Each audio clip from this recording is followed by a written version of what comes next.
Isang silid-aralan, normal na ilaw, at puno ng mga estudyante nag-uusap-usap at nagtatawanan. Hanggang sa pumasok si Ana, na may suot na face mask.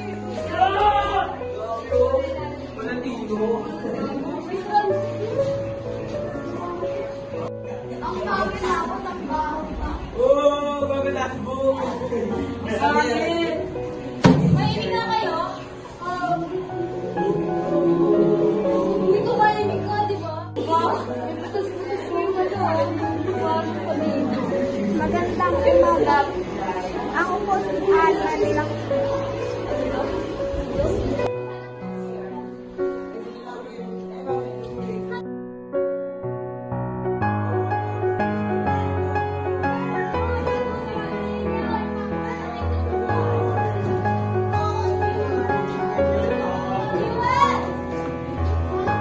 Nang matapos na ang pag-aayos ng mga uupuan ng estudyante, ang katabi ni Ana na si Kenji ay nandiri sa kanila.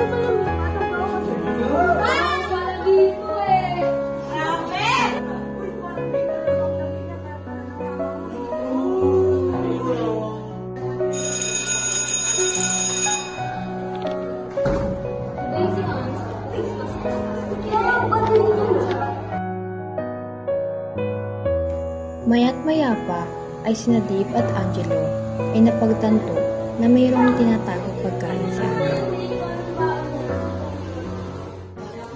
Isa lang ang tinapay niya, boy.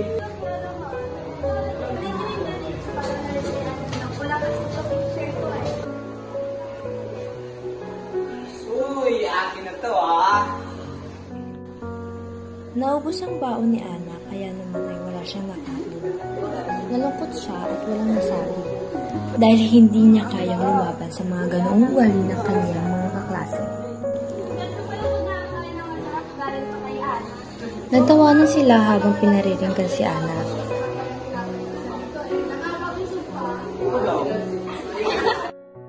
Hindi na pinansin ni Ana ang mga kaklase niya, kaya agad siyang lumayo rito para manahimik na lang at mapag-isa.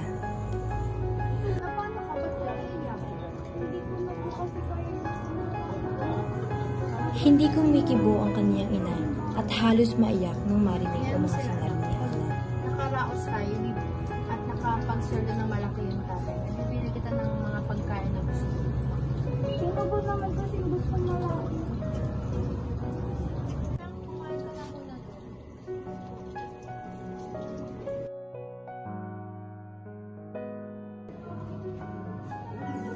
Ayan na naman siya.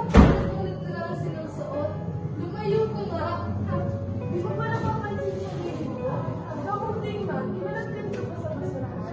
Total, bagay naman sa'yo yan. Dito hindi, ha?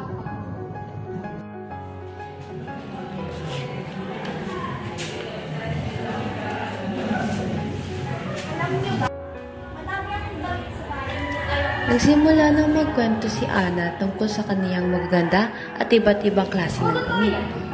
Kahit maliit na detalye dito ay hindi ipinalagpas.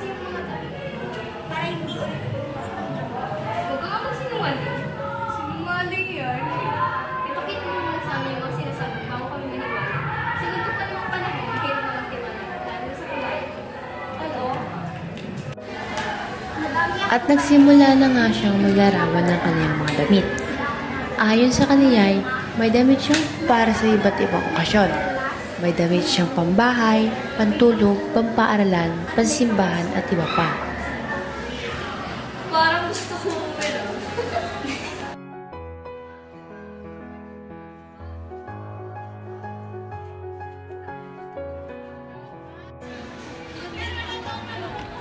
Kaya ganda. Ang sabi mo talaga. Ulit nga. Ba naman?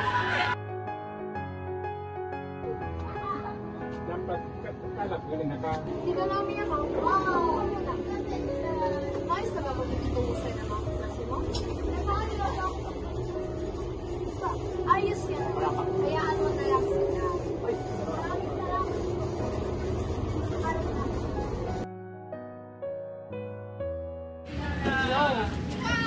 Ano, kamusta yung trabaho ko dyan? Nakakalama ko pera? Mahal, Mahal, wala pa akong nakakuha pera. Baka sa susunod pa ako makakapadala. Narinig ni Ana ang kaniyang magulang na nag-uusap.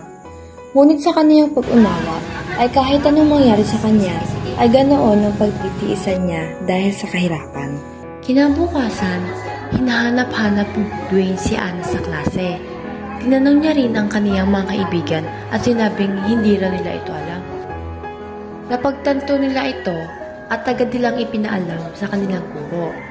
Tinanong nila ang kanilang guro kung papasok pa si Ana.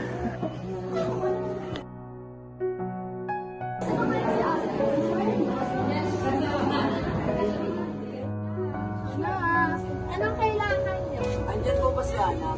Pwede po bang pumasok? Gamitin na sa page.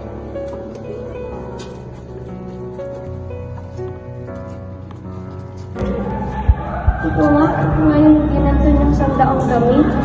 Ang ganda, di ba inakalang ganito yung mangyayari? Di ba ito yung tinukot ng Malarosa sa damit? Ngunit ang kanyang mga sinabi ay puro bilit lamang. Kawawa naman sa Naiintindihan natin siya nung una pa lang dahil ganyan pala sitwasyon niya. Ay,